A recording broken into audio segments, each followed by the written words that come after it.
Cheminez chaque semaine à la rencontre de la Bible et de son histoire, à la rencontre du Dieu de la Bible dans notre histoire. Écoutez les mots du livre, feuilletez les pages du livre et nous émerveillez de ce qu'elles disent.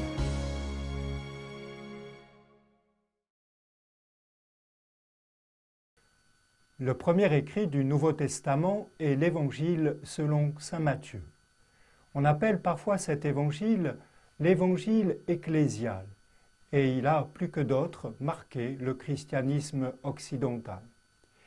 Il est le seul à prononcer le mot « Église » au chapitre 16, au chapitre 18.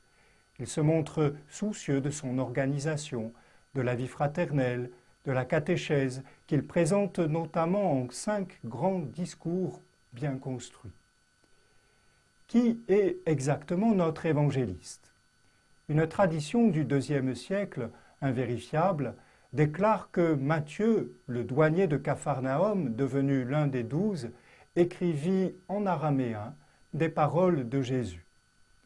L'auteur de l'évangile actuel, inconnu, s'en inspire peut-être. Il écrit en grec vers 80-90 dans des communautés de Syrie-Palestine, à Antioche peut-être. Par sa culture juive, Matthieu ou Lévi, attaché au patrimoine qu'est la Torah, est l'évangéliste qui vise à convaincre les Juifs que Jésus est bien l'envoyé de Dieu. Il montre, plus que les 3 autres, que ce Jésus est l'accomplissement de toutes les Écritures de l'Ancien Testament. Il ne fait pas moins de 130 allusions aux textes anciens et cite formellement 43 passages de la Bible hébraïque. Pour lui, Jésus est l'aboutissement parfait de la loi et des prophètes, 2 principales parties de l'Ancien Testament. Ce n'est pas pour rien qu'il commence son évangile en écrivant « Généalogie de Jésus-Christ, fils de David, fils d'Abraham ».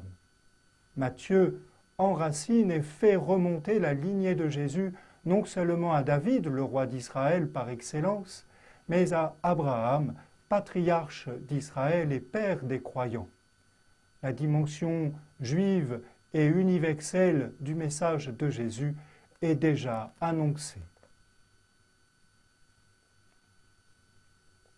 Comme il s'en allait, Jésus vit en passant, assis au bureau des taxes, un homme qui s'appelait Matthieu. Il lui dit « Suis-moi ». Il se leva et le suivit. Dans l'évangile de Matthieu, au chapitre 9.